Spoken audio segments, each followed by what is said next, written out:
know that Parsons was going to be able to rush the passer as well as he did. You're the only person I've ever seen to ever say that Micah Parsons could be a put his hand down guy. So I need that question answered. The OC. And boss, show me. Show me. It's on me, baby. We gotta talk. We got to talk. Oh my goodness. It's going down today. Banger. Like, we must have got a guard. That's the only thing that would have made him do that. That's it. He know. He know. Because he been watching Twitter, man. Yes, indeed. See, is it getting real to us yet? Is it getting real to us yet? It should be. It should be. Time to get serious. Let's go.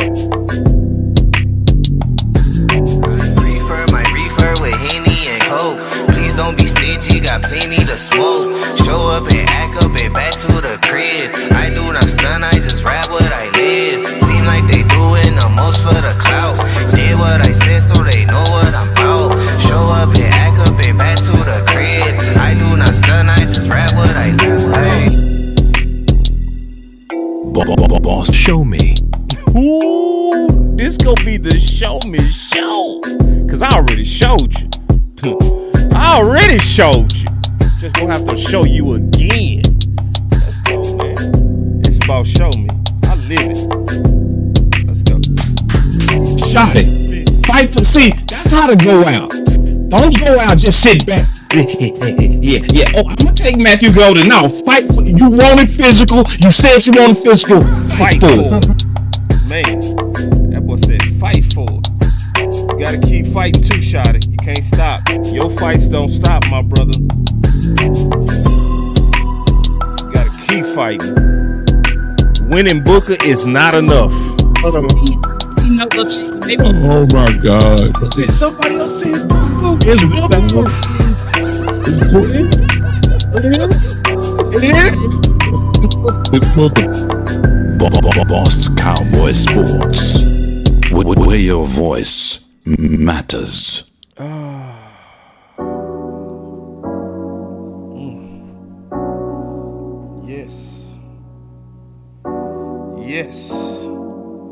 Yes.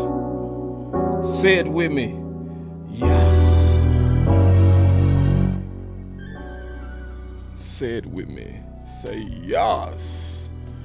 All right, man. So, I got you, man. See, it's one thing that I promise you that I'm fighting to do, and it's gonna happen. We going to make showing your work great again.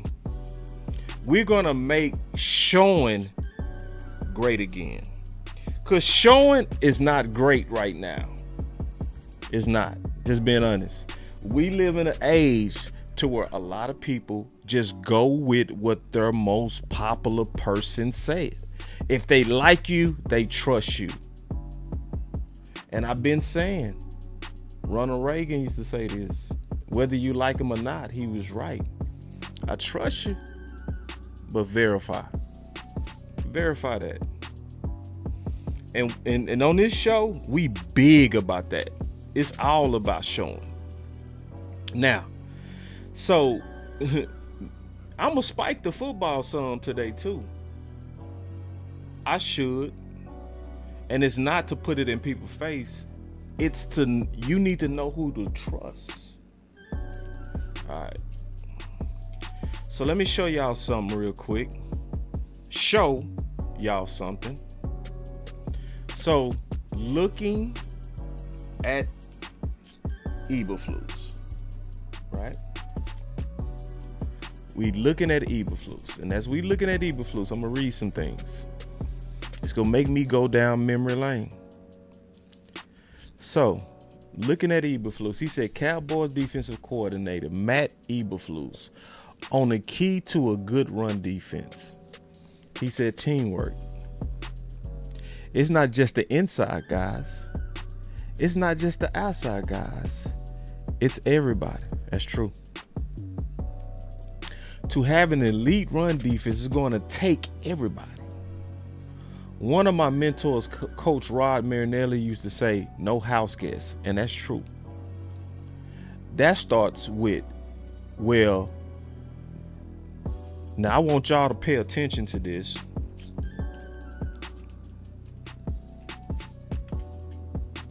I'm going to make it bigger. That starts with, well, being a good tackling team when our corners tackle. You can't handle the truth.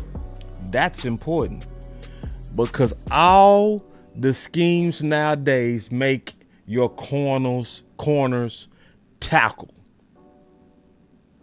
Our guys would be good tackling bunch. We work on that daily. Now notice what and who he said.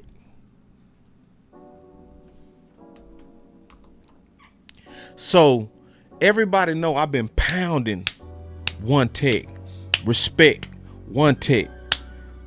Henny started that campaign, but I'm riding with it like it's mine. Respect, one tech. Everybody know I've been pushing it. But then it start being some pushback. Right? You start hearing stuff in the streets. I was doing some work with Jeff Kavanaugh this morning, and we were kind of going through like positions. We're always, we're worried about this, worried about that, and everybody talks about the defensive tackle position. Yeah, I was one of them. We worried about this, we worried about that. Everybody talking about defensive tackle position. But I wanted to talk to you guys about this and ask you guys this question. Is it really just the defensive tackle's fault for the lack of run defense here? He said, is it just? See, a lot of people was thinking he was clearing one tech of run stoppage responsibilities. No, he was like, is it just them alone? And just a lot of people don't really listen well. No. And I ask this because the more that I've dove into what some of the issues were, it's really not all in the defensive tackle spot, because if you look at where the Cowboys were one of the worst in the National Football League with where the ball was run against them. Teams ran the ball on the edge against them almost 60% of the time. And see, when Brian Broderick said that, it was a whole lot of, goody, boss. You've been stressing that one tech, and they've been attacking the edges 60% of the time.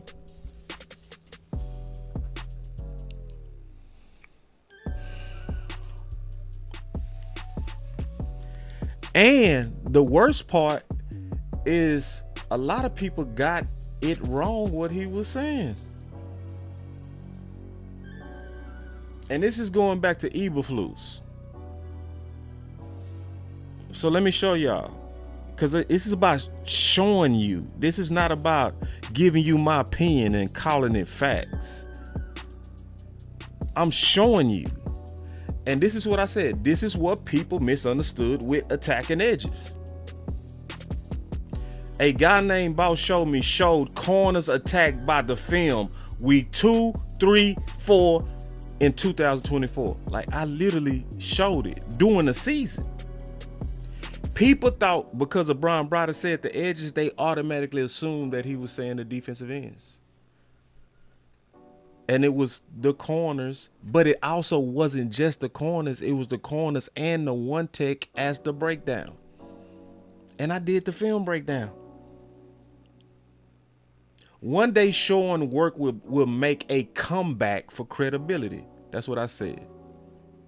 So the reason why I said that is because, isn't it funny that Matt Eberflus said most teams are attacking the corners? Now let's see what I was saying during the season.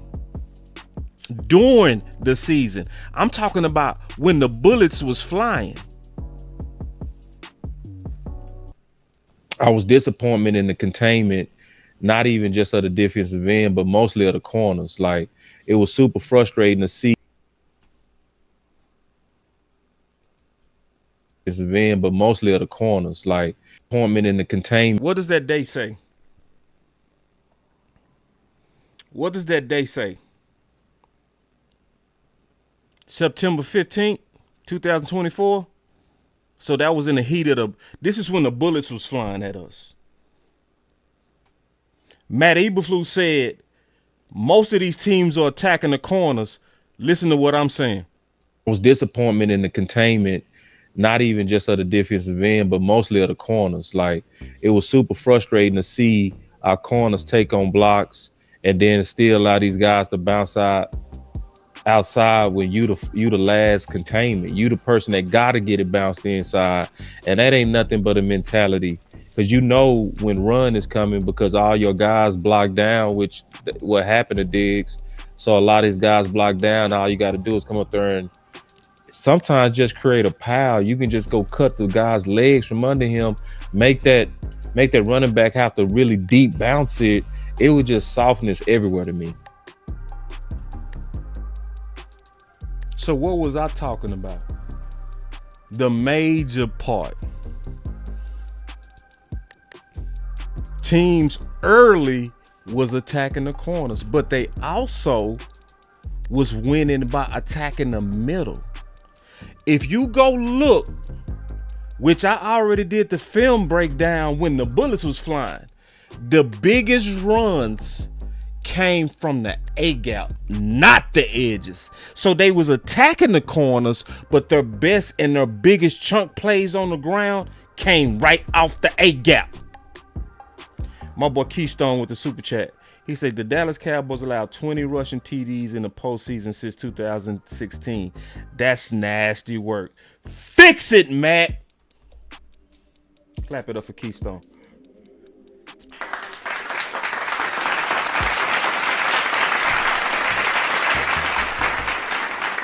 And see, Keystone, this is why I asked the question, and I meant this.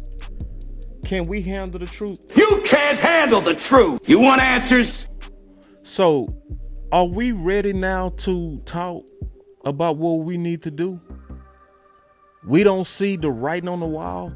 We don't see, because in the off season, and I want to say this is very important what I'm getting ready to say. There are certain people that they get misunderstood because they love the team, so they warn about potential things that can kind of hurt us. But sometimes you can be saying it in a time in which people don't want to hear it. So I always call the offseason a time of illogical optimism. Those are usually the times people don't want to hear at all some of the things that we need to work on to try to win a championship. They don't even want to hear it. But the bullet's starting to fly now. See, you can't just hope in the young guys. You just can't just lean on. No, the bullets are flying now. Bodies are being laid out now. Yeah. It's time to get serious. Are we go join voices to say respect one tech because winter is coming? Or are we gonna stay in cheerleader mode where we just think we're gonna be able to hope it away? You can't hope this away, brother. It ain't, you gotta have some bodies show up to stop this. My boy Lou in the building. So I'm gonna show y'all another clip. And this ain't about bragging, this is about trust. This is about trust. Cause it's a lot of people, they was, sticking their chests out because they was like, oh, that Brian is saying something opposite of what Boss is saying. I need to hear from Boss on this. Like they was gloating, like Boss is wrong. It's like, no, it was actually both. And let me tell you what actually happened during the season. The corners got better. See, because everybody that watch Boss channel know I watch the shoes every week. Is it the shoes? And when I say shoes, I'm talking about defensive tackle.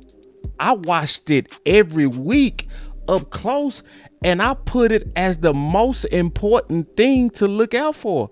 Y'all watch this, man. Listen, bro, this ain't bragging, but look, this is. But I really do mean what I said. I'm not playing with y'all. I'm not giving y'all any fake optimism. I see some things that's better. Matter of fact, way better. So, especially because I've already looked at all the running plays. So this is September 23rd. If you look at the top right corner, you can see this is also when the bullets was flying. So this is me trying to talk about how to win and win a championship live. So I'm talking about how to correct it. And I was saying, even though we lost to the Ravens, we was much better. And what was we better at? You getting ready to see. For both the Saints as well as the Ravens, because I think that's the number one thing we got to focus on. What did I say the number one thing we need to focus on? Right now, I think stopping the run should be our number one focus. I think the Is it the shoes? I'm not new to this. I wasn't new to this then. So when people misunderstood Brian Broaddus and they was thinking that he was saying one tech is not a problem, he wasn't saying that. I was watching not just the data, I was looking at the film and I was breaking it down in front of y'all. I should have had my name as Boss Show Me then, because I was showing it then. Listen. Offense is going to come around. You know, I'm pretty sure the offense will come around. The Ravens had a good day, especially being sticky to the receivers. They had a good day. But the offense did show life at the end. They didn't show enough life early. All right, they didn't show enough life early. So I want to get right into the film. Oh Lord. Oh Lord. All right, I want to get right into the film. I want to just kind of go through each one of these running plays. I want to go through a few of the running plays. No, I didn't say that. I said I want to go through each one. I showed each running play. So it wasn't just an opinion that I said they're attacking the edges 60% of the time. I showed it. I showed it. And I ain't getting no respect for it. And I'm going to just break it down. And I'm going to just kind of show you what I see and why I came to the conclusion that we're better. One of the main things that I see that's better is I saw a major improvement from our corners.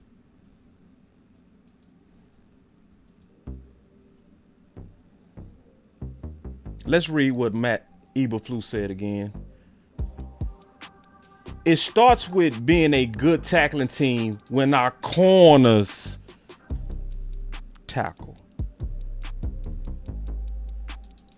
That's important because all the schemes nowadays make your corners tackle. And what was I telling y'all? I was saying then these teams are trying to make your corners tackle. I was saying it when the bullets was flying.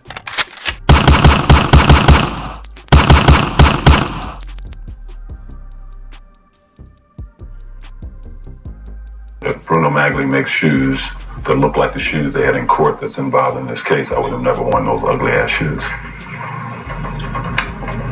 You thought those were ugly ass shoes? Yes. Why were they ugly ass shoes? Because in my mind they were. What about them was ugly, Mr. Simpson? The look of them, the style of them. What about the style? I don't know, they were ugly to me. Aesthetically, I felt that they were ugly, and I guess beauty is an eye to the beholder, and to me they were ugly shoes.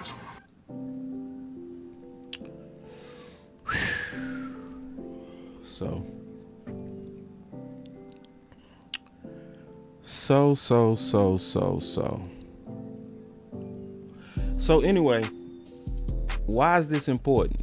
Because this ain't about showcasing what I said and all of that. It's still about stopping the run. It's still about the most important thing. So as we now evaluate the most important thing, I'm seeing something with Matt Eberflus that I guarantee most people ain't seeing. I guarantee most people ain't seeing it. A lot of people, to me, kind of falling for some wee-woo. Let me go and hit my wee-woo button. I ain't hit that in a minute. One bullshit guy. He do the wee-woo. I'm seeing some wee-woo. Hold on. Oh, you see this guy? Number one bullshit guy. He do the wee-woo. I'm not saying Matt Eberflus is wee-wooing, but there's wee-woo. The smell of wee-woo might not be coming from Matt Eberflus, but it's coming. I smell it. I smell wee-woo. Boss, what you mean you smell wee-woo? This is what I smell with the wee-woo. And this is what all of us gotta understand. You gotta understand that you have some meddling ass front office people. The warnings that I'm giving us as a nation, we should take it. And we should run with it. And we should come together and take action against them. Let me just ask you a question. I'm gonna just ask you a simple question. Do you think Brian Schottenheimer wanted Dolly Parton? Yes, Brian said everybody has a say. But do you think with him stressing high energy and music for high energy, do you think he wanted Dolly Parton at the practice? And see, this is the wee-woo that I see, that I know a lot of people don't see. They are under the misconception that Matt Eberflus doesn't treasure one tech. They're trying to sell us as if his scheme is why he had good production that's being a run stopper. But see, what did I tell you we need to become? We need to become just like what Ronald Reagan said. I trust you, but I need you to verify that. I need you to show me that in the past with the Colts and with the Bears that he didn't have no one techs. Because guess what? Boss looked at it.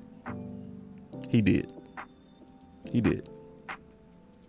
We talked about this before, but yeah, he did. Al Woods was his fat boy when he first got to the Colts. Okay. And this is the thing about Al Woods. He was a big time veteran at the time. Big time veteran. He wasn't no rookie. He wasn't like Jay. He wasn't a baby. He's a big time veteran. Seasoned. Full of what Botch would call peanut butter. But see, some people thinking, oh, we can just go in here with these three techs. Solomon Thomas, he weighed 300 pounds now, boss. Nah, bro. You got to show me. And when I double check, like Ronald Reagan said, verify, it ain't what y'all been sold. It's not what we've been sold. 2019, his one tech was Grover Stewart.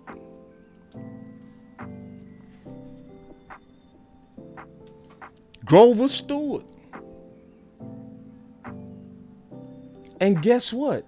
If you go look at the details, let me show you. If you go look at the details, you see something that's important. That he didn't even implement Grover into his defense until Grover got into year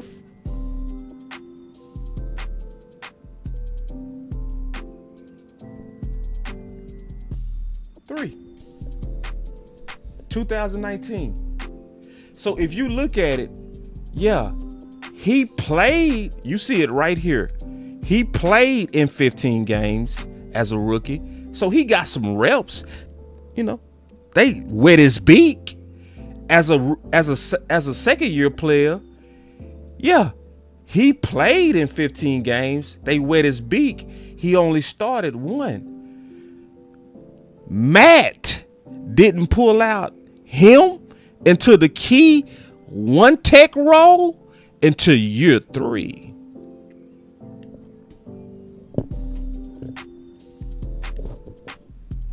When no rookies over here, man. Then I looked at Chicago. Yeah. Justin Jones was his big boy. Yeah. Yeah. And in 2023, it was Andrew Billings, and they had 2 one techs. So it looked like to me, if I go look at the evidence, we been sold some wee-woo. Oh, you see this guy? See this guy? Number 1 bullshit guy. He do the wee-woo. I got a nasty, ugly feeling that y'all might not want to hear, but I'm gonna tell you. Do y'all want me to tell the truth or lie to you? I got an ugly feeling of what's going on. I don't think this 3-tech plan is Matt. I think this 1-tech plan is Steven. My boy Lou say somebody lied.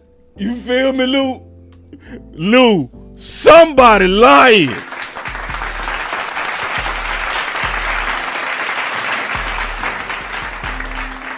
I don't think it is what we're being sold. We're being sold. We're going to be okay, boss. We're going to stop the run. You know, Matt, he relies on 3-techs. He scheme. He's going to beat people with speed. Hold on. Let me see if I still got this clip from Vach that my boy Lou broke down. Let me see if I still got it. I got it. Boy, listen. Man, listen. We be putting in work. This came from my boy Lou, and this also came from content from Vach, okay? And Brian Brothers. Watch this. Riff it. Don't leave Solomon, though. Don't leave Solomon. See, and first of all, I also want to clap it up for my boy Vach, damn it. Clap it up, damn it. See, this when you got them YouTubers on, but you better not put them YouTubers on that field, because guess what? They know football. And what was Vosh doing? Wait a minute. Don't leave Solomon. See, that's that football. Vosh know that football. He like, wait. We ain't gonna skip over that. We gotta talk about that. He said, no. We not going. Woo, that boy out there doing the Lord's work. If we locked in, ain't no switching up. He said, wait a minute. Riff it. Don't leave Solomon, though. Don't leave Solomon. Do you think that's how he's gonna have to win? Like, he's got to win. That's it. Like, as a smaller kind of guy. That's what we've been sold. Look at that. Yeah. And that's not even Matt Eberflus's pass. We've been sold like he's the 3-tech guy, and he ain't even a 3-tech guy. He done had solid 1-techs on every one of his teams. And I showed it to you. I didn't make it up. I showed it to you. That's deep in that middle like that, you know, as a run defense guy. Is Solomon Thomas going to have to win with quickness and like smarts? Like, is that what we're doing here? That's exactly the way it is. What the fuck we doing, bro?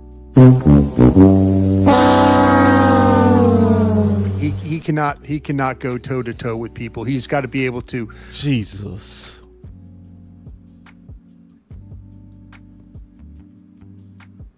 Sidestep, get small, get in gaps, hit gaps. What the? swim moves, all these things that can, he has been far more active inside than any of the other defensive tackle, with the exception of Winfrey. I think Winfrey, when he gets in there, he's active so very similar type players, but they're going to have to win with quickness when it goes when it comes to Solomon Thomas playing that 3 technique. Perrion Winfrey got a little motor on him, don't he, Brian Brothers? Big.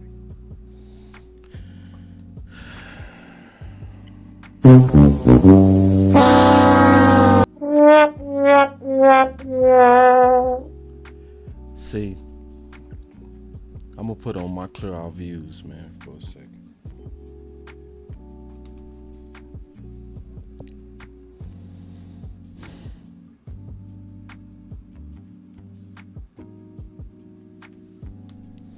The saddest part is Vach is really trying to help us.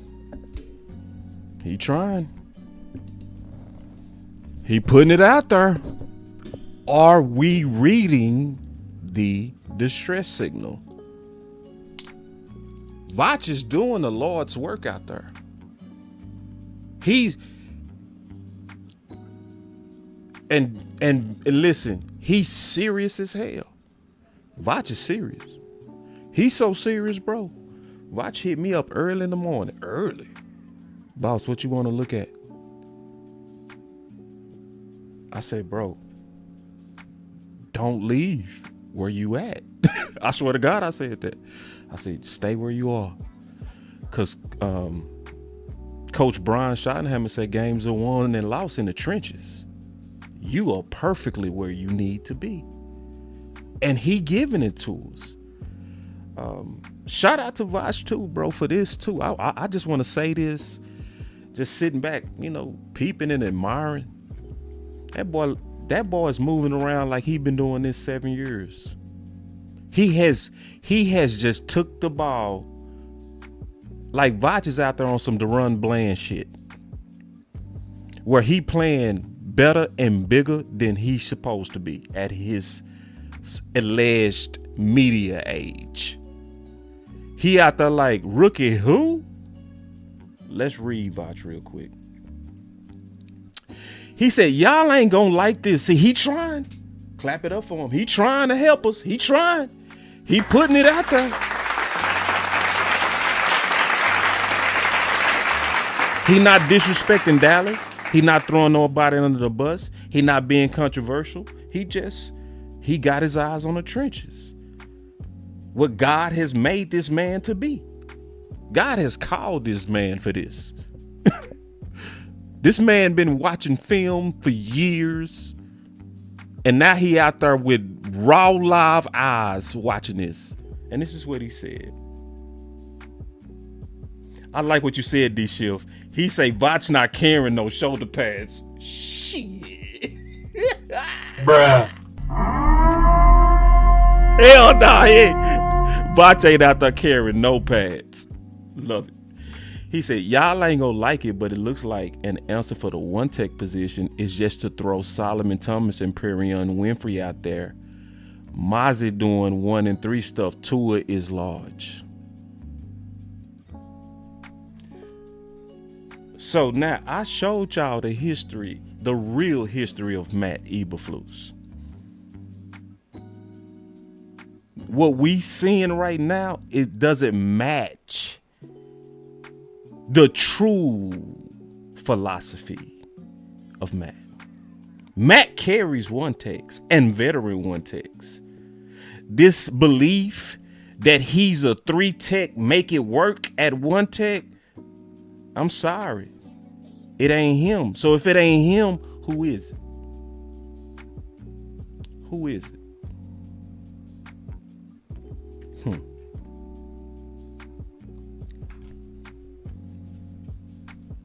And that's why y'all come to this channel, man, because we all about showing over here, bro.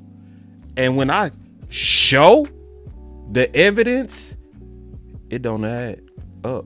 This math ain't mathing. So my question is, what we gonna do about it?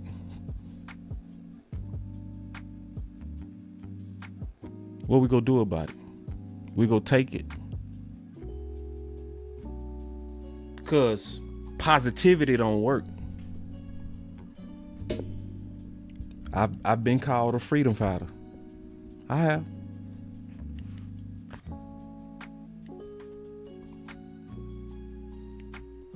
This is the thing. I'd rather be me fighting for a championship than just laying down and taking it. That's what I'd rather do. That's what I'm doing. I'm fighting. I'm fighting for my squad. And let me tell y'all something. This not an easy fight. It's not an easy fight to tell people the risk when they don't want to hear it. See, when it's the off season, a lot of content creators, they throw out a bunch of rosy pie in the sky, golden streets, you know.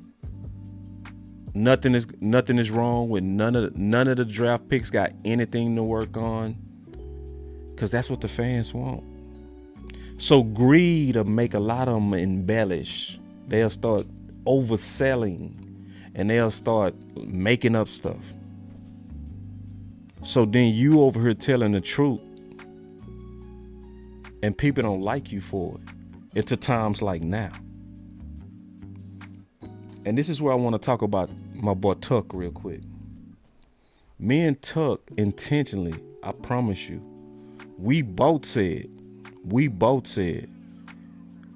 let's slow down a little bit on giving them the one tech stuff, because they can't digest it right now. We gotta wait till it's in their face. Then it's gonna be time to recalibrate them and recruit them back into the fight, because they couldn't hear it at first. It was no hearing it. It was no one changing. But see, now we're here. So let me just play this real quick.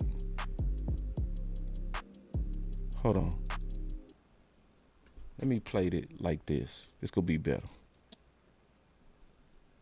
We believe he gonna be properly that guy going into year 3. What we concerned about is the depth behind Moss. You need a rotation and you need a quality rotation. I don't want to depend on guys. See, when I was saying it then, people ain't want to hear it. Now people starting to want to hear it. Who had literally no reps in a game, dog. What you're asking people to do is you're saying, hey guys, in college you was playing 12 games. We're starting you at 17. Okay, no, I need some guys who've been through 17 games, dog, because that's the starting benchmark of the one tech, homeboy. We're asking for a young dude to do this when the league is now a running league. So it's a lot of people don't know that the league is a running league. They have not stopped and looked around at the playoff teams and the teams that's going deep year in and year out. And the teams that led the league in rushes was the team that was also the top teams in the playoffs. A lot of people have no idea that we still effing around with one tech as the league has shifted to heavy run. My boy Warren said, Boss Shotty said he don't want to pick at 12 anymore, but by the looks of things, it seems inevitable. I'm not going to go that far and say that it's going to be inevitable that we pick at 12. I will say this, though, Warren, appreciate the super chat, that they not doing Brian right at all. At all. To go out there with Dolly Parton, to go out there and not build both sides of the trenches, even though he said games are won and lost in the trenches, it's not taking care of your head coach. So, and it could greatly derail, and you could be right. We could just as well be picking at 12. You right. It's possible. Guess what you gonna run into in winter, dog? Philly. We said, guess what you go run into in winter?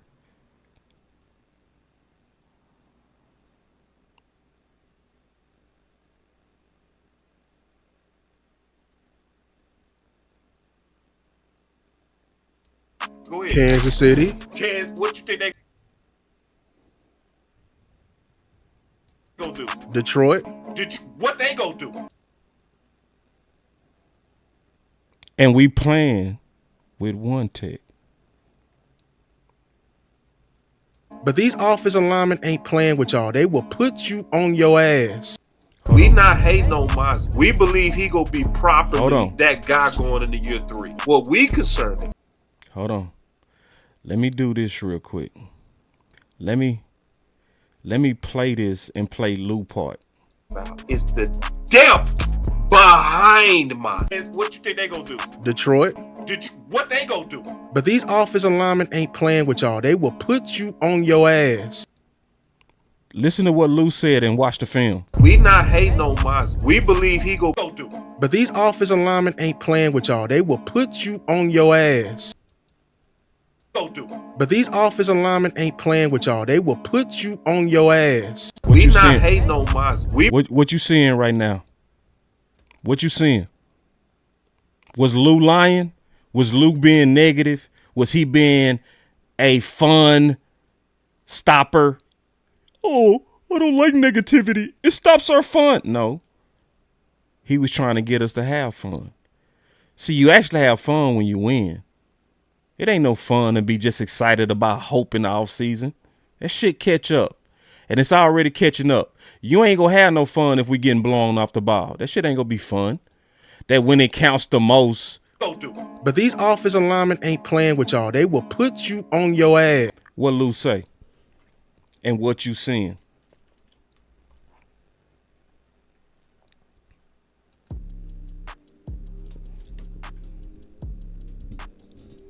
So are we ready to get serious? Are we ready to show that we don't like what front office is doing? Because see, the bullets are flying now. Bodies are already dropping now. Bodies. What we gonna do? We gonna sit back? We gonna just take it? See, I'm gonna show y'all something. And I said this 2 years ago. Watch this. Look. Load. It's gonna be a second wave of free agency. You see Siaka? Ika, that's Jay brother. It on right there. They say he weighed 358, but he was a rookie. Got his ass whooped. Cause to be honest too, to take off my panic hat, and I'm just being all the way honest, bro. This 2 years ago. Listen, the real deadline to team build is the trade deadline. And I was talking about one tech then that applies to one tech now. So Cowboy Nation, the fight is not over, but are you willing to fight? To be all the way honest, because that's when we picked up Amari Cooper and that's when we picked up Jonathan Hankins. So you talking about all the way into the season. That's fair. Yeah. That's actually fair. But look at the insinuous situation it was. It kind of got real though. You know what I'm saying? They had to realize how wrong they was for that to happen though.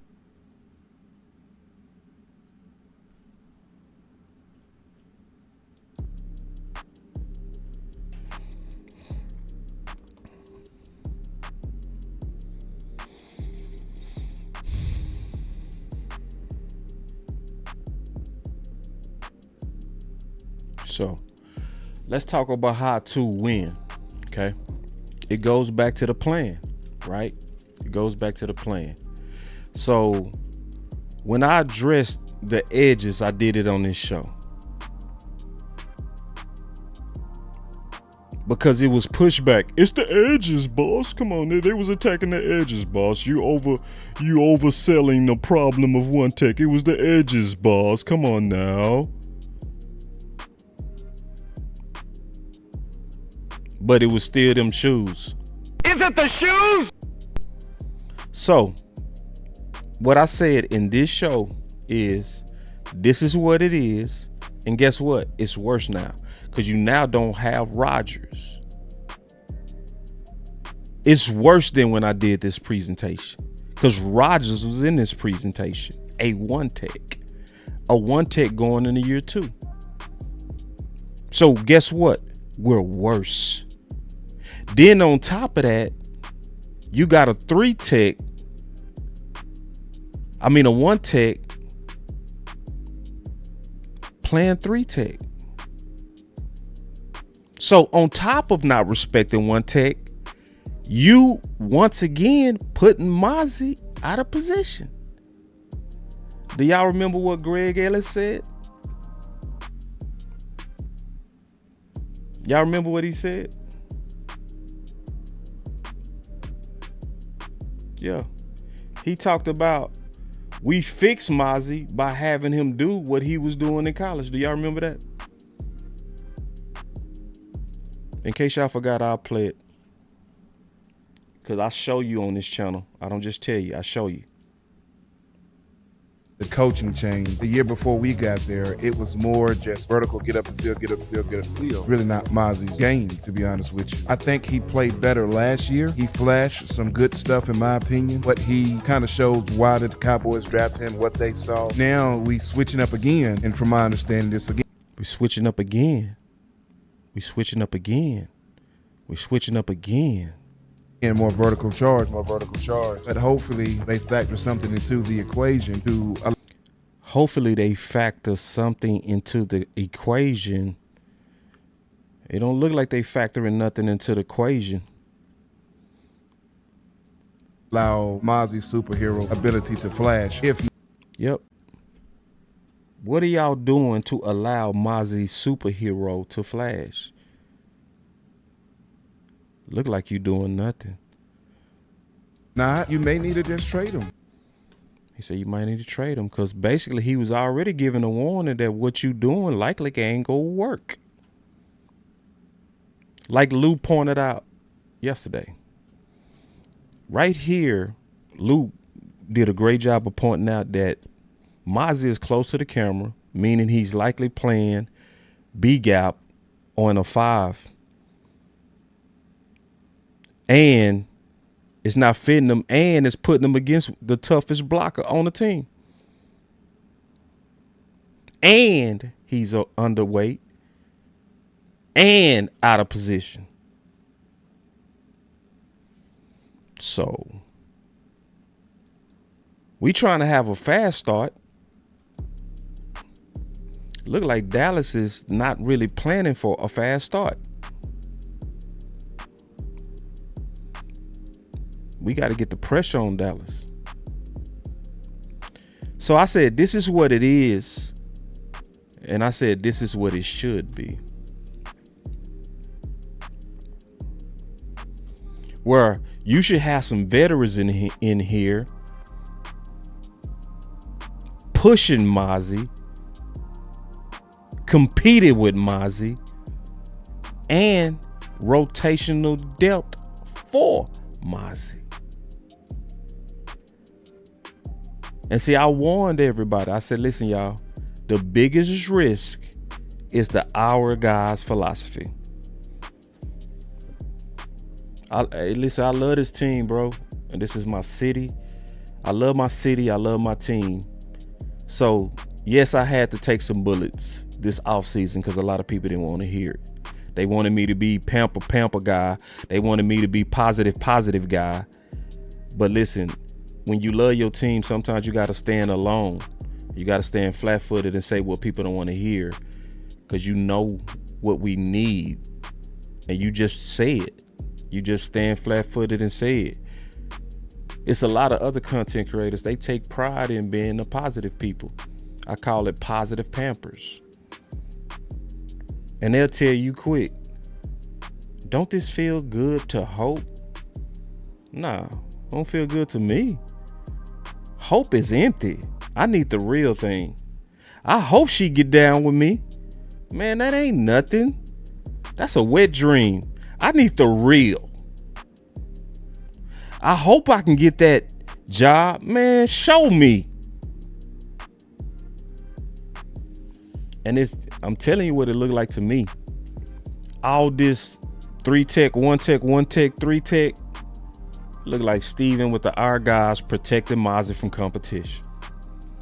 The same stuff he did with LVE when the coach was clearly trying to get Bobby Wagner. But Dan Quinn was overrode by Steven and Jerry. And guess who got blamed? Dan Quinn. What was we saying? Dan Quinn's stupid self, he liked them little linebackers. And the whole time, literally the whole time, he was trying to get Bobby Wagner. And Bobby Wagner wanted to come. See,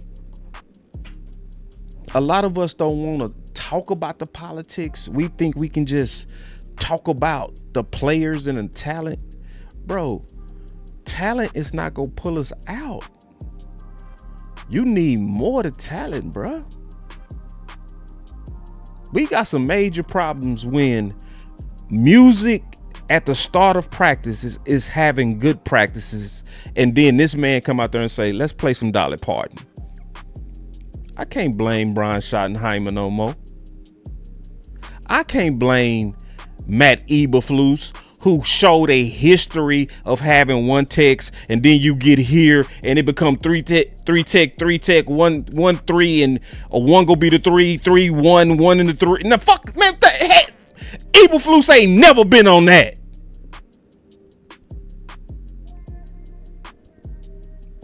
But we selling it like, yeah, well, you know, Eberflus, he like to use them 3 techs, and you know, he go get up field, he go use Solomon, he go have to win with getting around.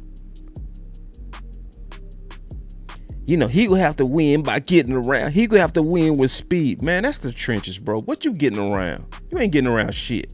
It ain't no room in the trenches. You go get your ass whooped. Get a real 1 tech.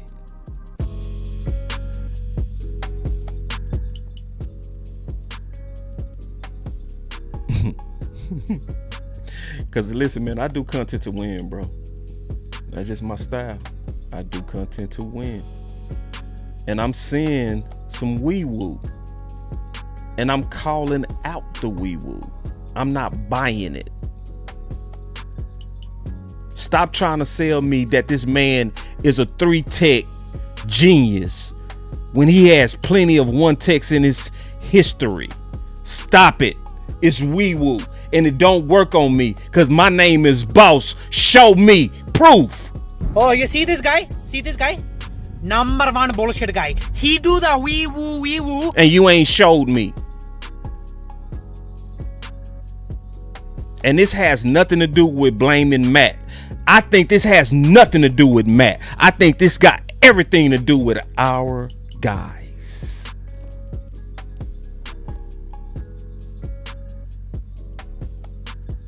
So, boss, how do we fix this? Because this ain't just about doom and gloom. How do you fix this?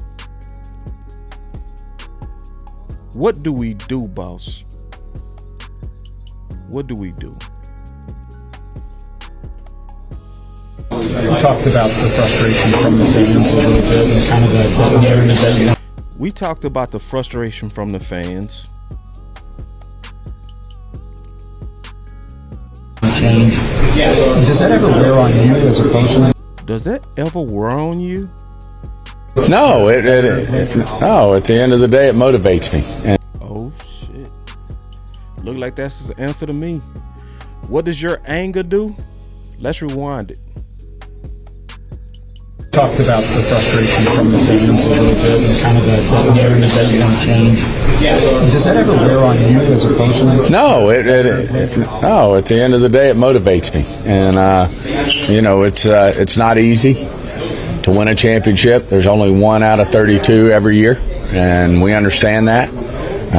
But we've got to be that one, and until we change that narrative, it's going to be there. But that wasn't true. He said until we changed the narrative of winning the championship, he said that anger was going to be there.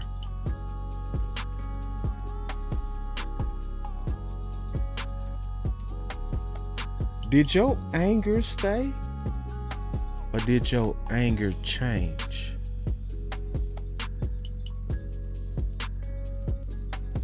Did your anger change? Because he was ready to work up to a championship. But guess when Cowboy fans start getting happy? When did we already start talking that Super Bowl talk? What happened? Pickens. And that's when the anger stopped. And when the anger stopped, he stopped.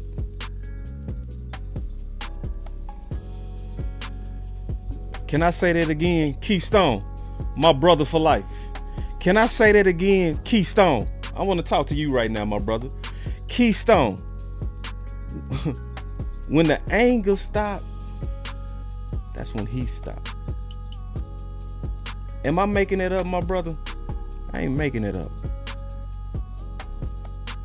We got our weapon and we started cheering. We took our hands off the wheel. And he said, your anger is motivating me all the way to a championship. Notice when all the ticket sales went way up. Tucker tell you about that. Season tickets start selling out. All of a sudden, Chubb, he cost $1 million. No, I ain't touching that. One Tech, I ain't doing nothing with that. A trade, we working on 2 trades. I said that. Yeah, you said you was working on 2 significant trades. I did? Yes, you did. Oh, y'all happy now, so I'm gonna just go with 1. Yeah. So, boss, how do you fix it? Your anger fixes it. That's what fixes it.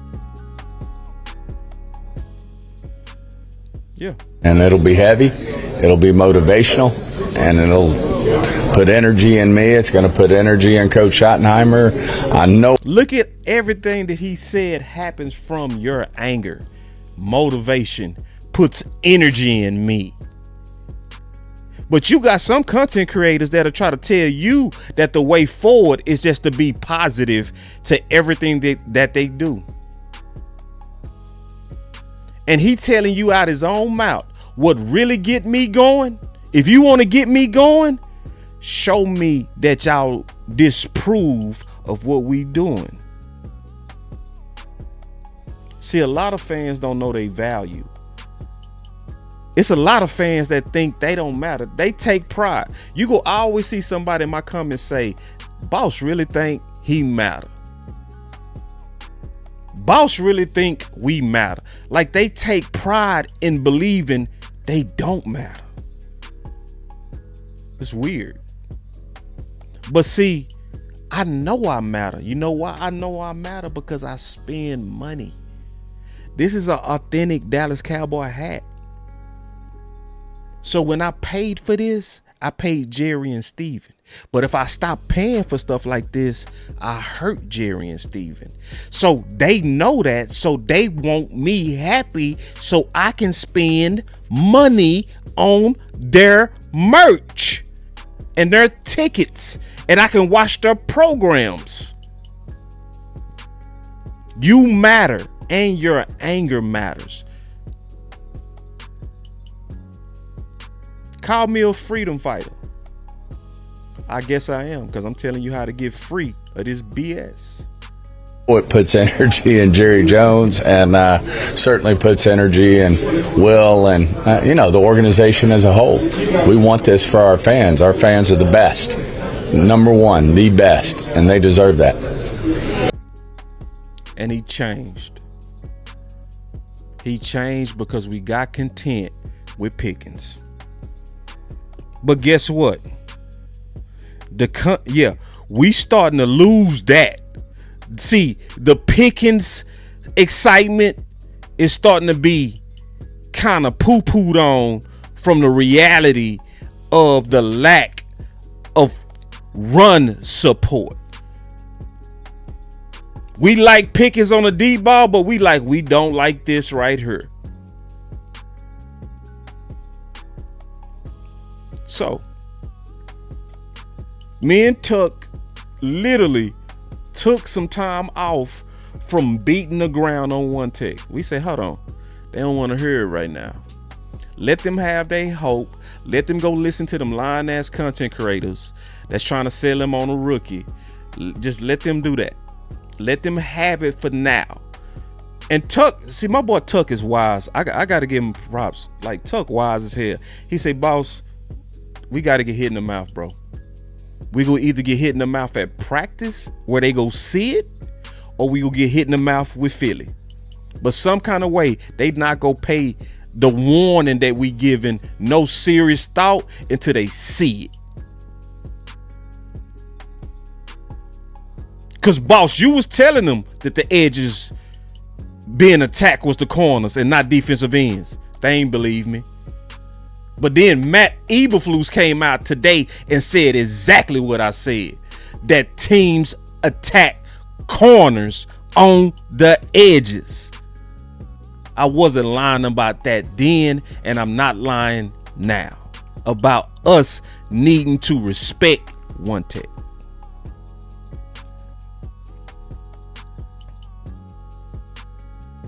The good news is, guess what? The fans waking up. See, this is how I know when the fans waking up. I'm gonna go ahead and put the phone number in here too. This is how you know when the fans are waking up. This is how I test it. When you can go anywhere in the streets and they talking that real football. That's how you know when they waking up. When I go to the chicken spot, I'm dead serious on this too. I'm not playing. I'm not, this is not like me being funny. I'm serious. I go to the chicken spot and all I do is I test the market. I start talking football. I start seeing what's the general thinking in the streets, right? Because that kind of tell me what's starting to sink in to the average fan. So I go to my chicken spot, my number one chicken spot right now that I love, Royals. Woo! Royals, woo, that's some good chicken. Woo! I'm telling you. So I go to Royals and I just talk ball. And my chicken man, he a Dallas Cowboys fan. He come out. I say, bro, what we need to do? Man, we need to stop the run, man. We need to. I be like, yeah. Because if he talking like that, that means everybody's starting to talk like that. But what we got to do is convert it to anger. And you got to start tagging their ass, man. I'm telling you. I be tagging the hell. Woo-hoo. Smoke one for you is on the line. I got you, Smoke. Give me 1 second. Man, anybody see me on Twitter, they know, boy, I be tagging Dallas all day on that one tech. I be giving Dallas the business. My boy Smoke One would tell you. We got Smoke One. Smoke One, you lie. Ah, damn. My phone just went dead. Hold on. Smoke One. I'll be right back. Give me 1 second. I just got to charge my phone. Y'all give me 1 second. Because we go take some calls today. Hold on. Nah, it ain't Rudy's. Rudy's is not number one. Royals. Trust me. Listen, I'm from Oak Cliff, Texas. Hold on. I need to say this real quick. I'm born and raised in Oak Cliff, Tech. If I take Rudy's and throw them in the trash, it's for a reason. I'm telling you, y'all need to Royals out for Polk. Or it's another Royals chicken in Cedar Hill. They smoking every hood chicken hut in Dallas. Hold on real quick. I'll be right back.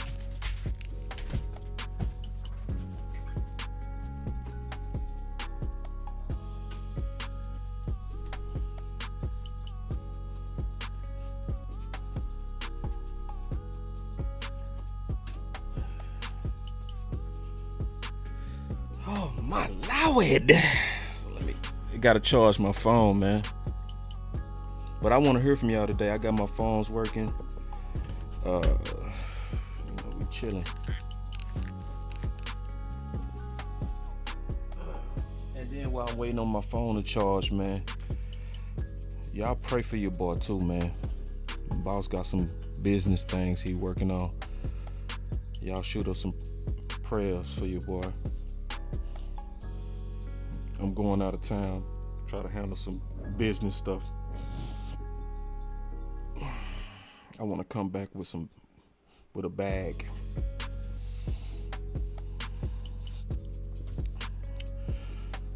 One of the bigger bags.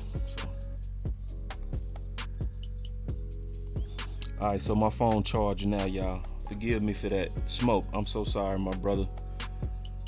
I want to talk to my boy Smoke too. So I'm finna open up these phones again. My phone is coming on right now. Y'all forgive me. Y'all know how to fly these planes though, man. It's part of it.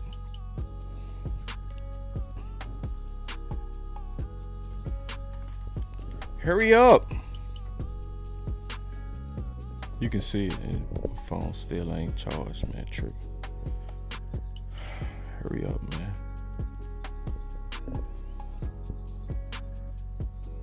Got this old awkward silence. But, hey, this one of them shows though, man. It don't mean that it's over for us. We just gotta fight. It's like I say in the intro to Brian Schottenheimer. You can't lay down. You can't be like, oh, I'm gonna take Matthew Golden. No. You said you want a physical, fight for it. That's what I said. You say you want a championship, fans of the Dallas Cowboys, fight for it. You ain't gonna be able to cheer for it. You ain't gonna be able to. They're moving different. Man, I'm telling you. No, you gotta fight. He already told you, anger works. So if anger works, we gotta give him what works. All right, so look, it's coming back. Y'all be patient. I smoke one. Come on back. It's back. Thank y'all. Thank y'all very much.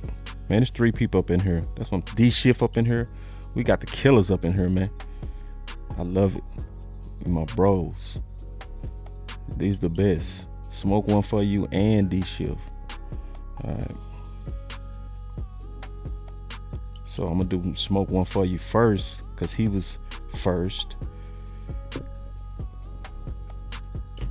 Thank y'all for being patient, man. Imperfections, you know how it go. Smoke. Yo. What's up with it, my brother? Man, bro. How many times you gonna keep talking this mess, man? We need this one take, bro. I know. You keep preaching this, bro. I know, bro. I talk about this at least once every 2 weeks. Oh my God. I know. You ain't lying, man. It's getting frustrating, bro. It is. We know what our holes are. Come on, fill them up, man. Like, geez, don't make it too hard of us. We already stretching us for 30 years, man. Come on, enough's enough, man. Time for it, bro. Right. Yeah. It's, you know, but see, what I like about you Smoke, you put in that work, you know. So when I talk about, you know, make your voice be heard, tag the Cowboys, hashtag respect one tech, all of that. We got to show our frustration, bro. And it's like I said, bro, the trade deadline is the deadline. It ain't over. It's just that we gotta piss them off. What it is. You think they're really waiting for like preseason and seeing guys cut and stuff like that? See who's gonna get waived and stuff to make a move, bro? I mean, is that a good move, you think? Nah, I don't think they doing that. I think they just. I don't think so either. I just think they stubborn. I think they just trying to protect Moss. What's that saying? You stuck on stupid? Pretty much. Like, you got to be very stupid. Like, something wrong with you to to watch practices going so well, right? Yep. From the high energy music, and then say, you know what? Let's do Dolly Parton.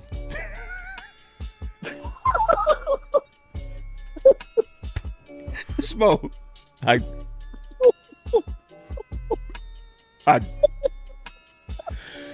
Smoke. Smoke. I mean, man. It's like, damn, bro. I didn't think you could like ruin it, but you find a way. You find a way. It's like find a way. Like, and look, you know what did it for me, man? This is what did it for me, man. You know, I was researching all day. You know, pretty sure you saw all those little videos I put out just like that, right? Yeah. When I went back, I watched Law's film, right? I did that first. And then I happened to see the interview again for David Irving again, right? And I'm listening to what he's saying, bro. I'm like, man, that is going on right now, bro. What he's saying was going on right now. So, like, this is not new for these dudes, man. It's not new. They don't want to do it. Right. Yeah, this is not new. Stubbornness. See, that's what I said, bro. That's why I said I ain't blaming Matt Eberflus. I can't blame somebody who historically has always had one text. Then you get over here in the 3-tech world. It's like, nah. If you've never done it in your past, why you just doing it now? It's likely not you. Exactly. And that defense, man, I mean, watching it, I can see what he's trying to do, but you gotta have those bona fide killers in the middle. Don't do it. No, dudes that can't be blocked. Like, put this Chris Jones. How big is Chris Jones, bro? How much is his size? I'm guessing 330. About 330, right? What was David Irving's size, bro? I know he was like 6'7" or 6'8", something like that, right?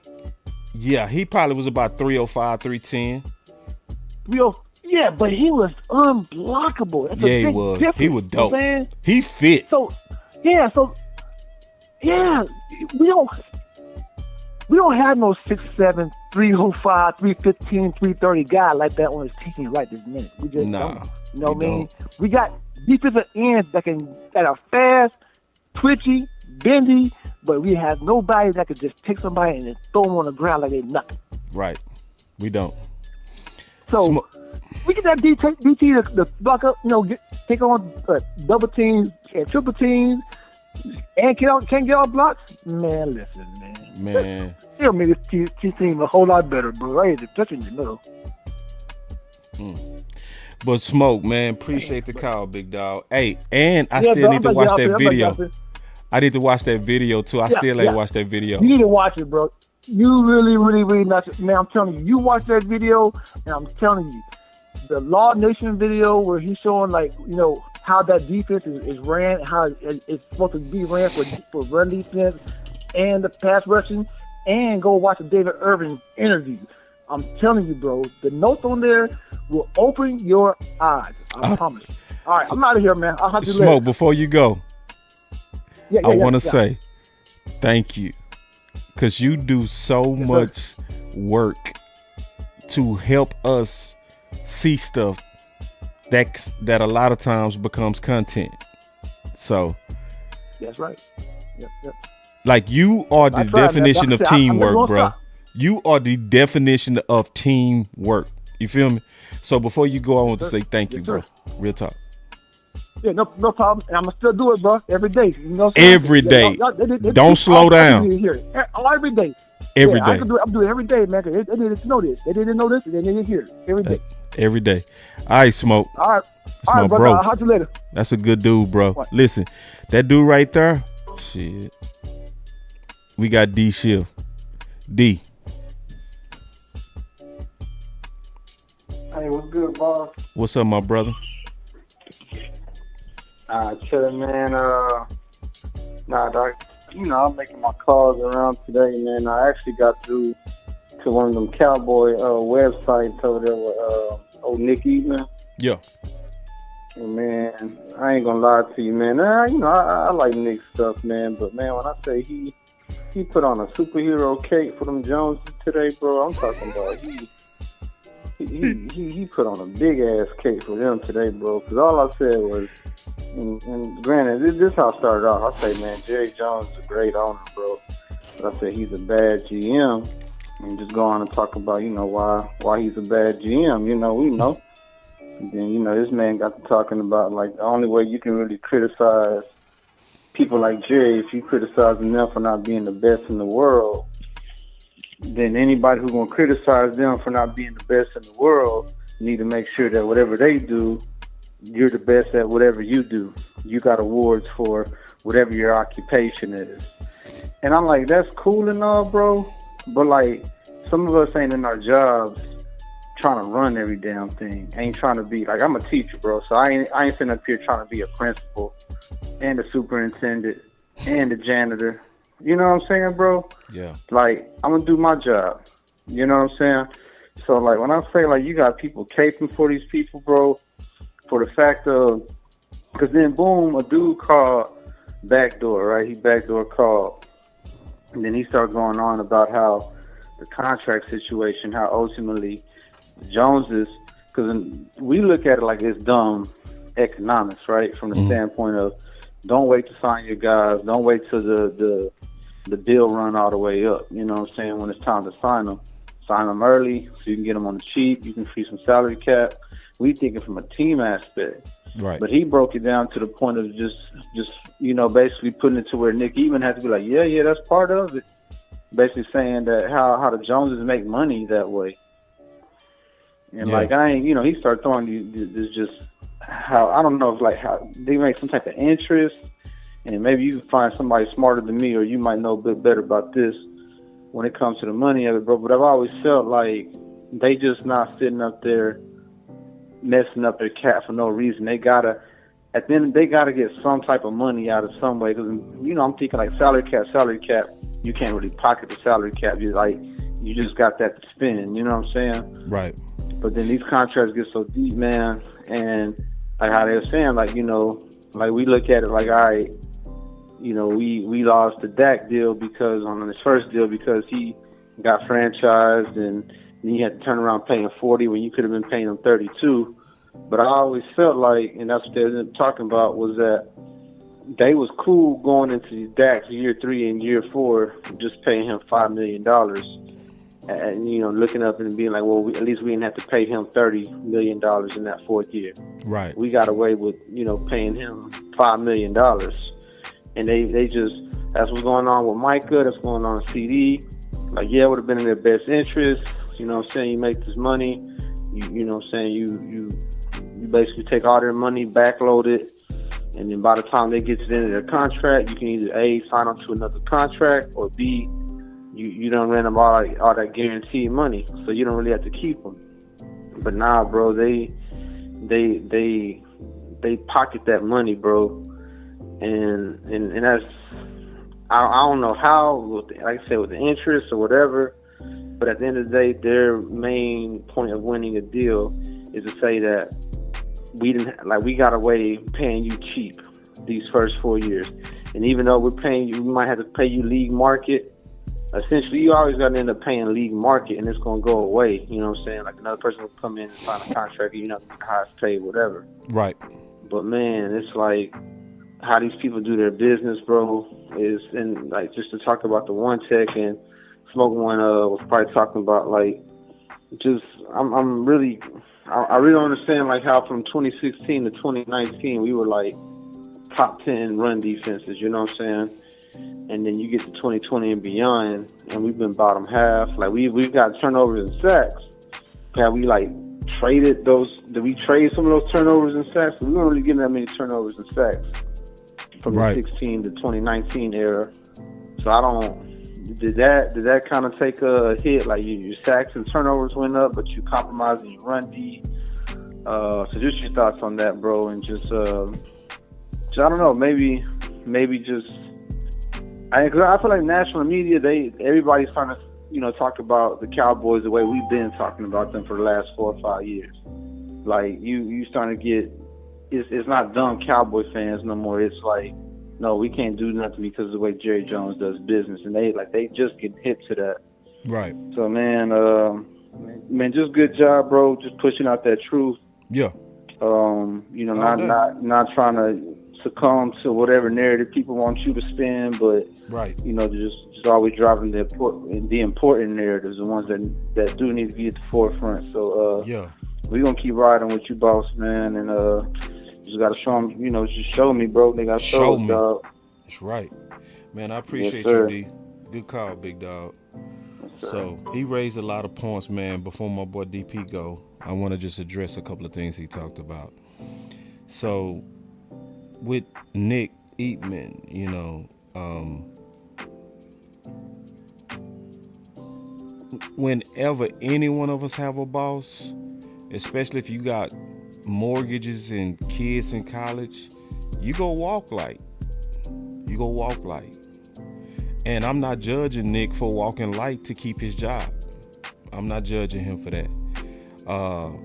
Or protecting his job.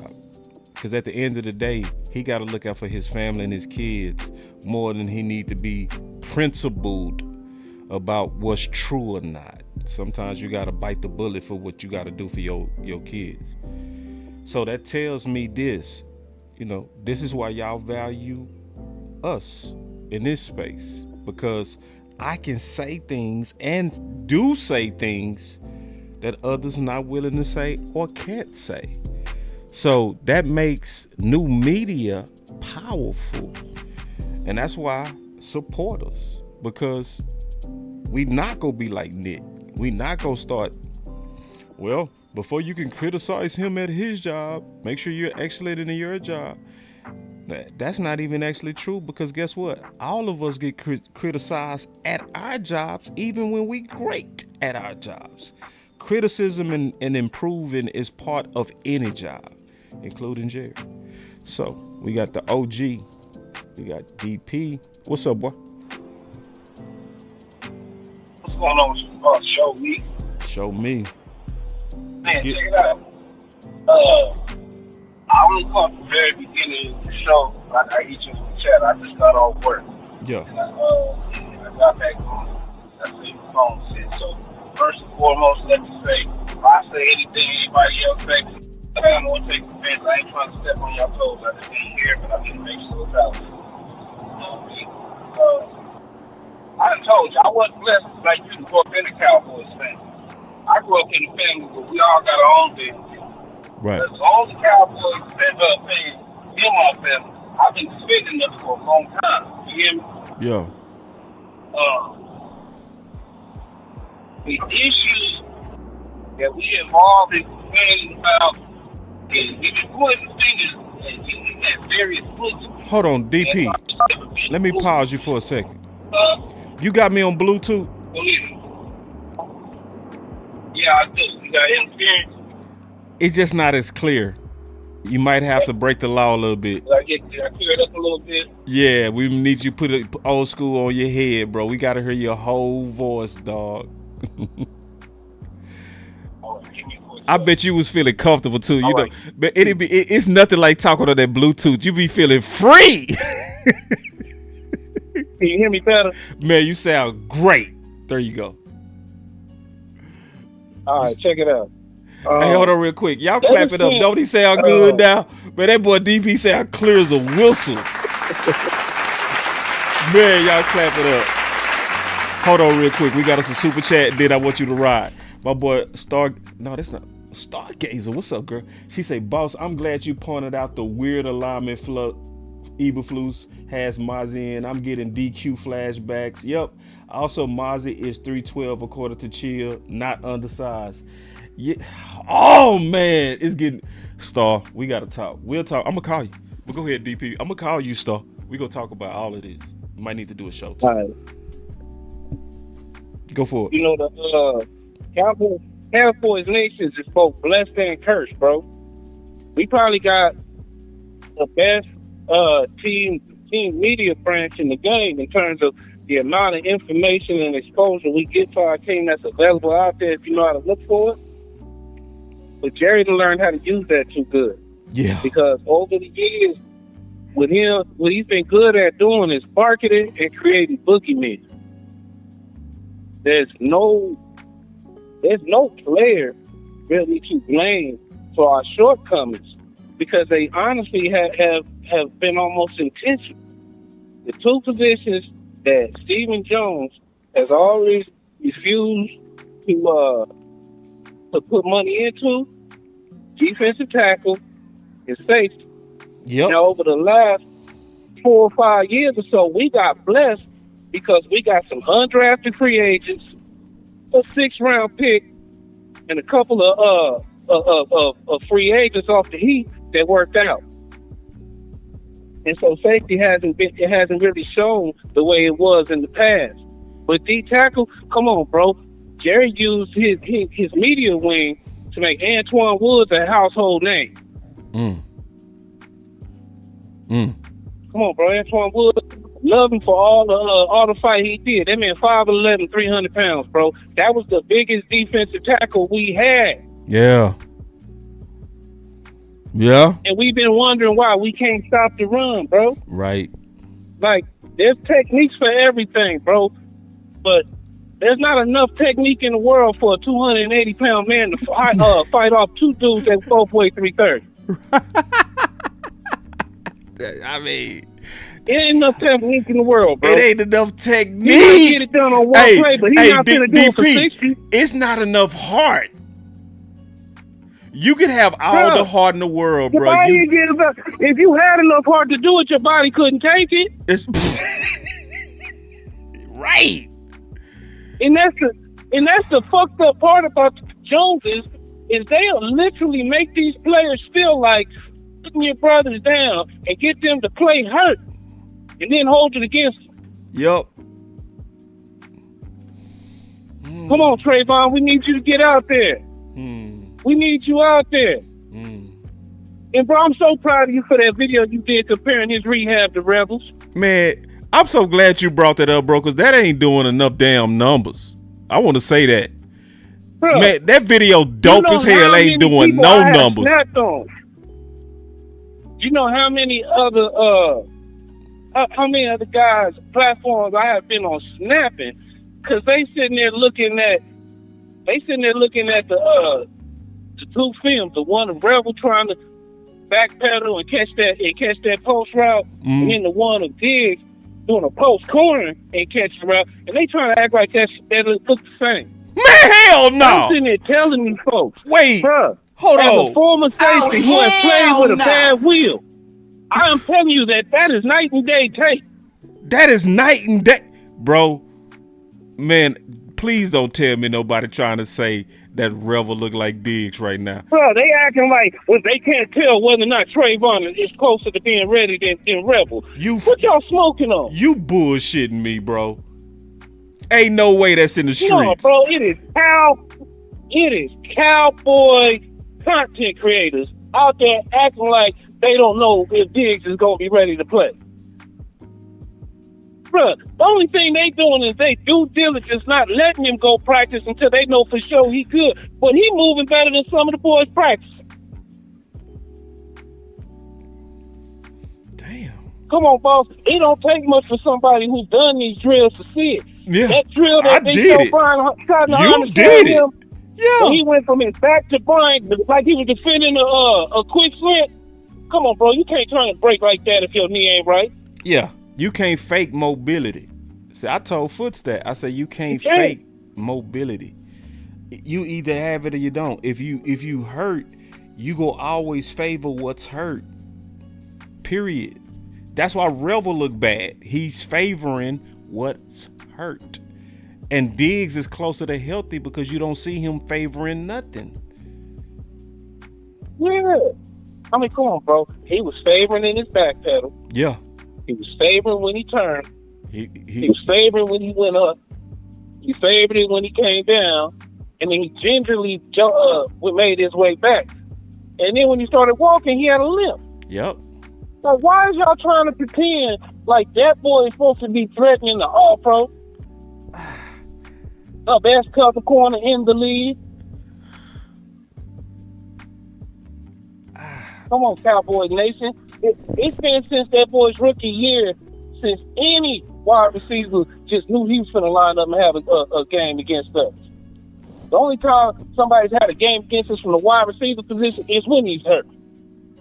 Because if he's out there, your number one is no longer an option. Yeah, when he's healthy, it's no longer an option. Go look his numbers up, man. When he played Jay Jettis, when he played Chase, when he Moore. played Scary Terry, them boys averaged 2.3 catches. Evans, Scary Terry, we used to call AJ Brown, D. Smith. Man, that guy, he got a long list. All them boys down to 2-3 catches a game.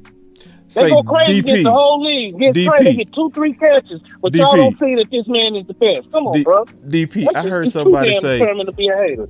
Somebody. DP, I heard somebody say, "Oh, all those drills look good until you tackle." I'm like, bro, y'all just. I mean, I'm gonna be honest with you, bro. Yes, Trey has made me mad about missing tackles or not taking opportunity like somebody else. But name me somebody on our defense who had it. I just think it's what you said, man. In the NFL who hasn't missed a tackle or hasn't passed up on opportunity like somebody else. I think it's like what you said, man. It happens. It's just people that want to be right about being negative about Diggs, because Diggs is proving he was right to stay away from Dallas medical team. He proved it.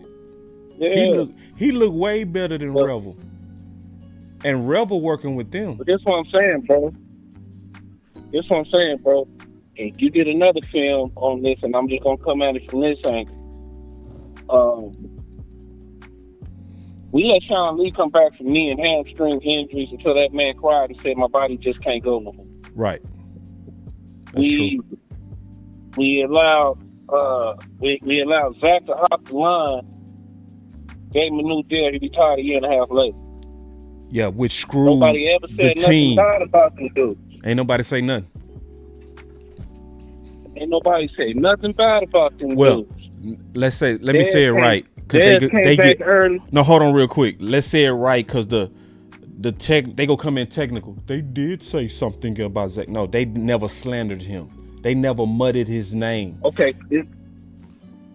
They speak on him, but never with disrespect. Never. Dez was the Cowboys' offense, bro. In 7 years, he's the all-time leader in touchdowns. Y'all retired that man the way y'all did him wrong. Yep. Know what I mean? And why'd y'all do it? Because he came back early, and you didn't think he was as good a player now that he's playing injured. Right. That should have been when all these boys learned their lesson.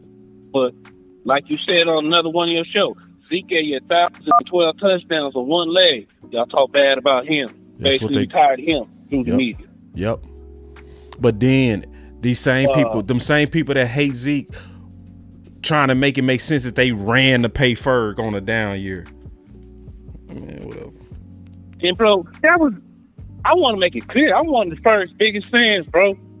I'm one of the first biggest friends. People call him a dog. I say, no, he a straight gorilla out there.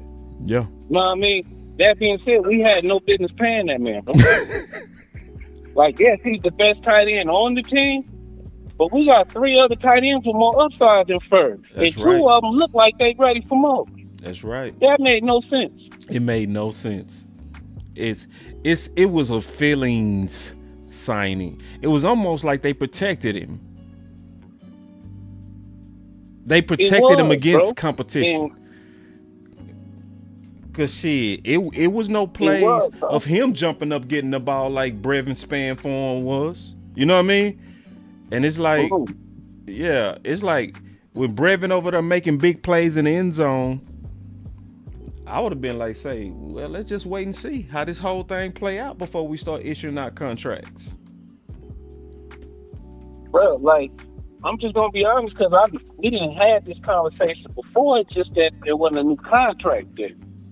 Jake Ferg is your run-of-the-mill NFL tight end.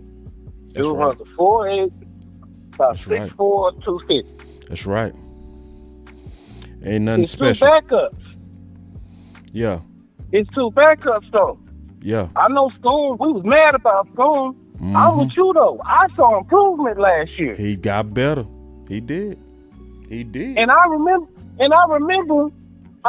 his his athletic profile coming up. Y'all don't remember that Schoonmaker ran the same 40 time as CD Lamb at 6'5", 250? Yep. And that he had an equal RAS score than Kyle Pitts. Yep. That boy had a 989, y'all. Shit. That boy went crazy. No, I mean, now this dude is starting to get more comfortable. He's starting to smell himself a little bit. Yeah. And hold on, because we felt like he got passed up by the undrafted free agent at 6'7", 280. Right. Yeah. Know what I mean? And he might not be the fastest, but the dude is agile and athletic. He jump, he stretch. That man is a red zone target. Right.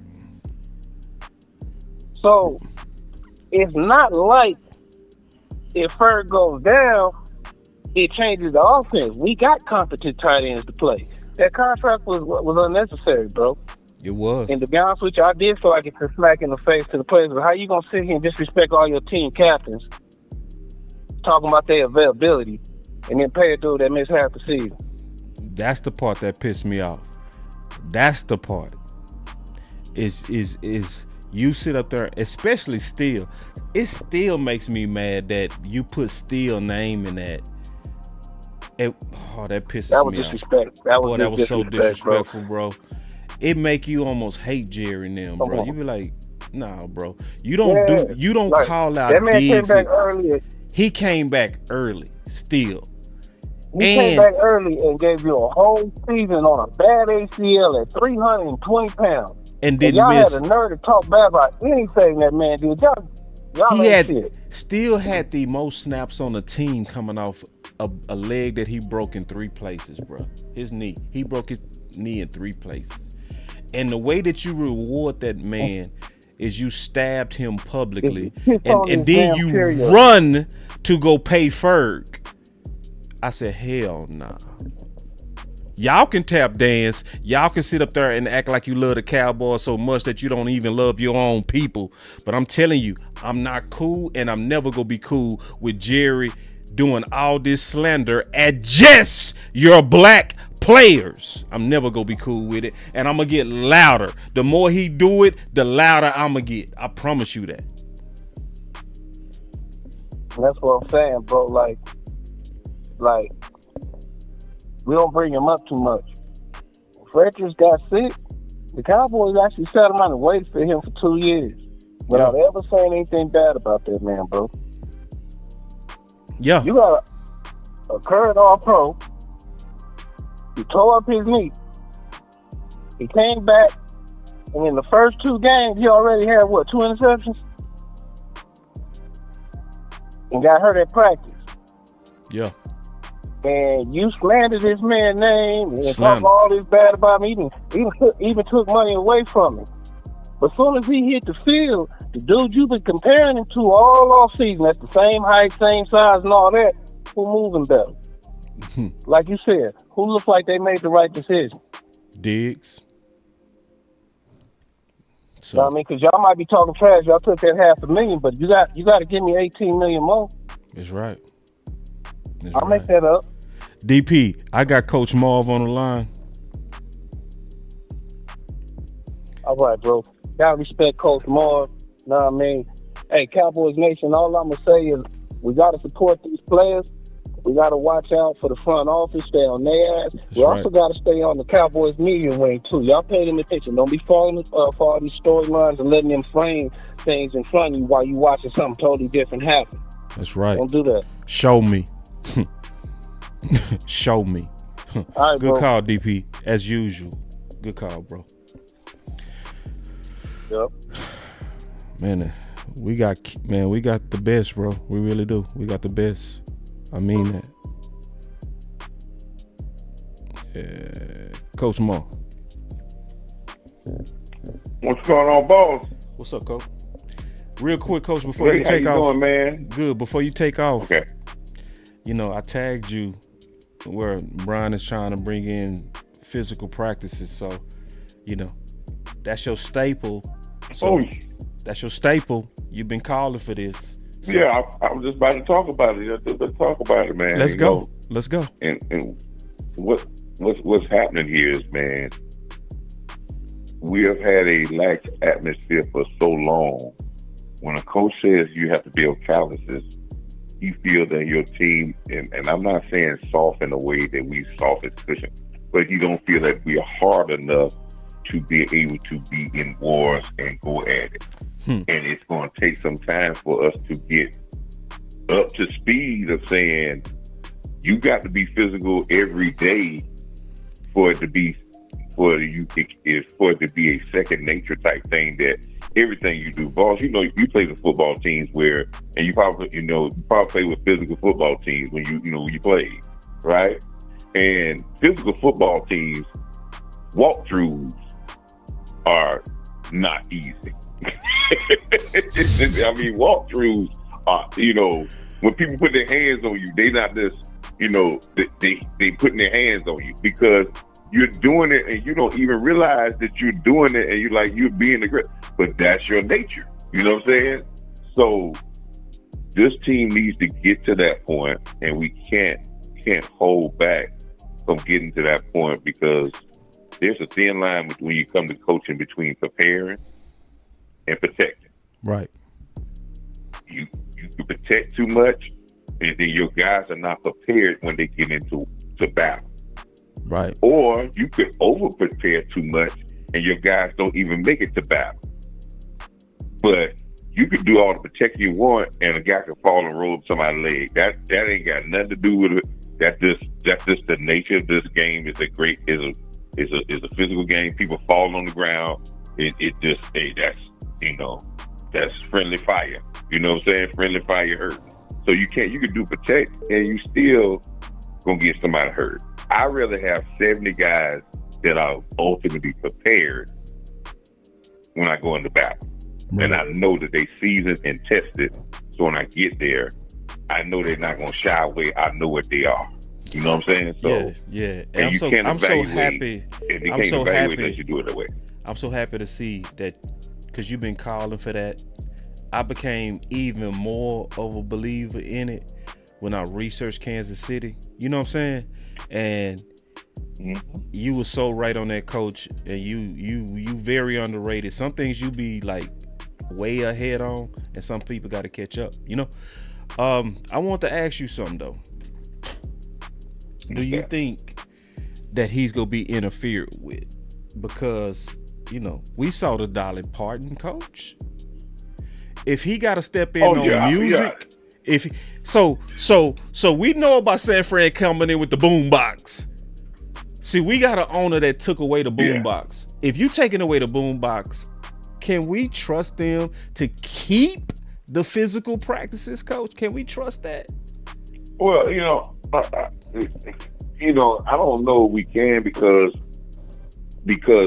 Jerry them, and let's do a little history about physical practice. It stopped with Sean training Lee. camp stopped being physical when Sean Lee, and then Jerry then went on this tip of this always saying that we want to be fresh for the season, we want to be fresh for the playoffs. Right. They kept it, and then I remember when it was Hard Knocks when Mike McCarthy got there, and Ezekiel Elliott was not Ezekiel Elliott, and Mike McCarthy was talking to Mike McCarthy was talking to Stephen Jones. He was like, "Oh yeah, we got to keep him fresh, and we don't need to give him no carries that much in practice and stuff."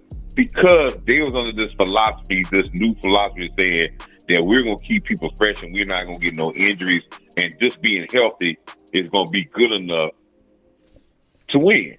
Right. Well, again, that has failed because all the coaches that he had, i.e. Jimmy and Bill Parcells, ran some of the most physical training camps going because they said we rather be prepared and we rather evaluate our players better. And boss, you're right. When we talk about evaluating, you can't evaluate going half speed. You can't get a team of 90 players in here and really evaluate. Can they really do something by going soft? And then we get in the season, we start seeing flaws, and then you can't fix it when the season starts. So yes, I think it's going to be some pushback because when you start getting some injuries, our fan base is going to be the problem with this too now.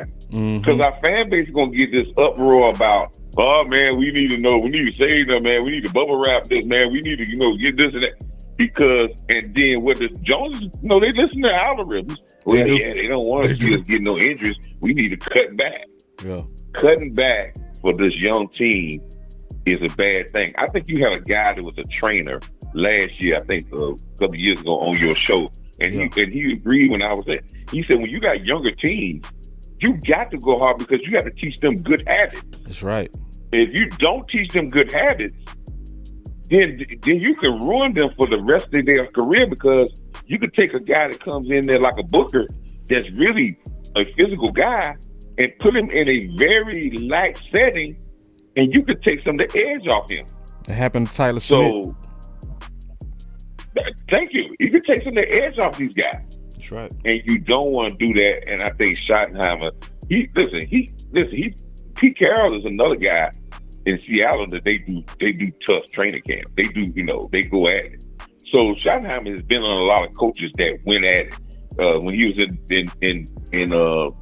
the Jets, so he's been under that thing. I think when he got in McCarthy, he just, he did what assistant coach does.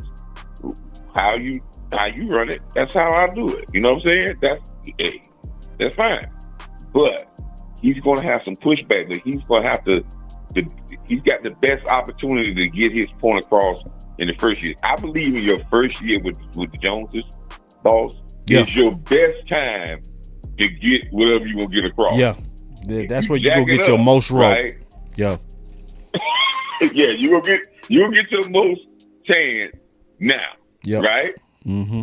If it gets messed up, you make some bad hires or whatever, then they start stepping in. Micromanage. Yeah. Yeah. Yeah. But they still with music, I think that here it is. You're listening to the guard out there saying, the sponsors. Y'all got too much. Man, let the guy run his the football team. thing. And you let Brian cook. Yeah. So that's the sad thing I think about that with balls. But I just want to say this one thing right quick. Yeah. Matt Eberflus finally said what I've been trying to say, and I've been saying this on many days about this run game. And I've been saying this on take Twitter, all 11 every live show I've been making. Yeah. It takes 11 guys to make the run game go. And guess what he said today? It takes teamwork. It ain't just one guy. It takes every last one of us to be a quality deep run defense. That's true. And then he said, if we don't tackle, if our corners don't tackle. That's right. We ain't no good tackling team unless they tackle. Because he say teams attack the corners. And that's what I was, And if you can't tackle at your least, I'm not worried about what you're going to do in your best. You got to be able to, and you have to have a philosophy, boss, from 1 through 11, that you're not going to make a living running the ball on it, and I'm not going to be the weak link in the run thing. Now, once you get that mentality, and the only way you're going to get that mentality is what they're doing now. You got to let this offensive line go at this team. Like you said, the receivers blocking. That's a prime example of now. It's not only good for the wide receivers, it helps our defensive backs to say, hey, you want to get embarrassed by us every day in practice, which you will get embarrassed on Sunday, or you're going to realize that it's important that you win those battles. Yeah. And that's the philosophy we're trying to get these guys to understand, that it's important to win the battles of manhood. Because if they don't, we can't expect that we can't expect to flip no switch when they get to the games, man. We'll be disappointed again, and we may lose some. Listen, injuries is going to happen, but hey, the next guy step up, and I kills me when people get hurt, and then we start talking about going against people. Man, what you got these other guys practice? What they on the field for? If you're not going to play, especially in training camp, coach. Especially in training camp. It's like this is the best time to see what you got. Coach, I'm getting tired. I'm starting to run out of gas. So Yeah, I'm man, so but hold on listen, before man. you go. Before you go. Hey, boss, keep doing Before what you you're go, doing, no. bro. Before you go, I do Huh? gotta say this, and I'm so happy to say this. I've been waiting to say this. I'm so happy I get to say this. Plug your channel. Oh man, yeah, man. Hey, man, it's crazy. I just talked to the guy in say this list. I just talked to the guy who was at the gas station. White guy. Mm-hmm. Come up to me and say, it's always in South Carolina. He say, you Coach Mars. Ah! I said, I'll be there. I said, Another one. He said, white guy gonna say, you Coach Another Mars. And guess what? The white guy is an Eagle fan. And he said, man, you Coach Another Mars. one. And I said, hey, that's pretty cool, man. So, man, happens. Coach Mars Real Talk is really Another one. doing well, man. Still trying to get. I got some computer upgrades coming this weekend because, man, I'm trying to. Boss, don't make you laugh, man.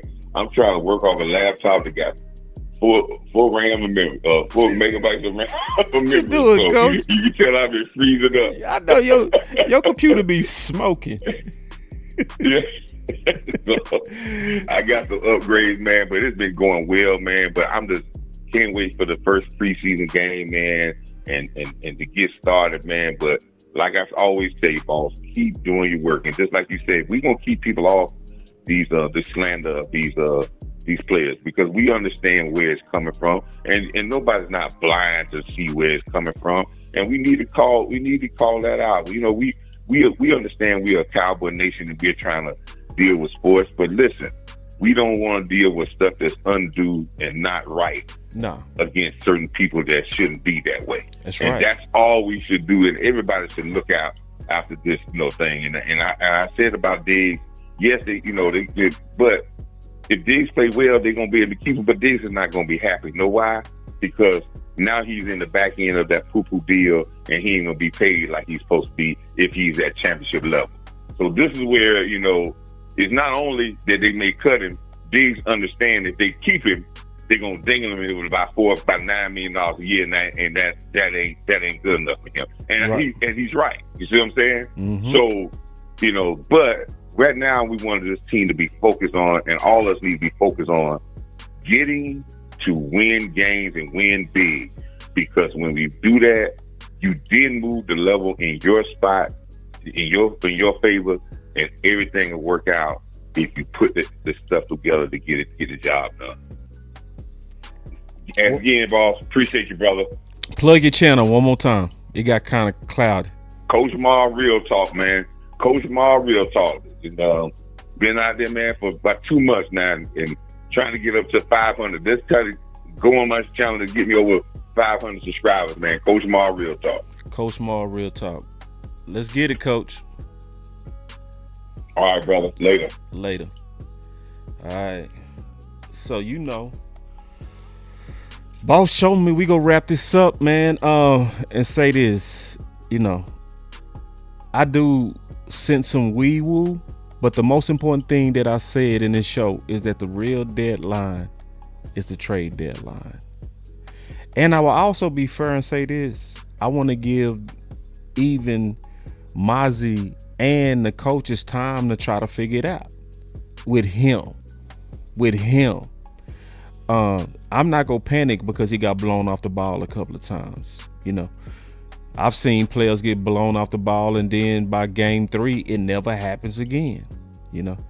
This is what training camp is for. But I will say this, we still need you to respect One Tech Dallas, and you not go sell me ever, because Boss already looked at the evidence that every defense that Eberflus was on had a solid 1 tech. It wasn't a bunch of 3 techs playing 1. So that wee woo is not gonna work on me, and this show ain't gonna work for the people that follow this channel. It's your boy Boss Show Me. I'm out.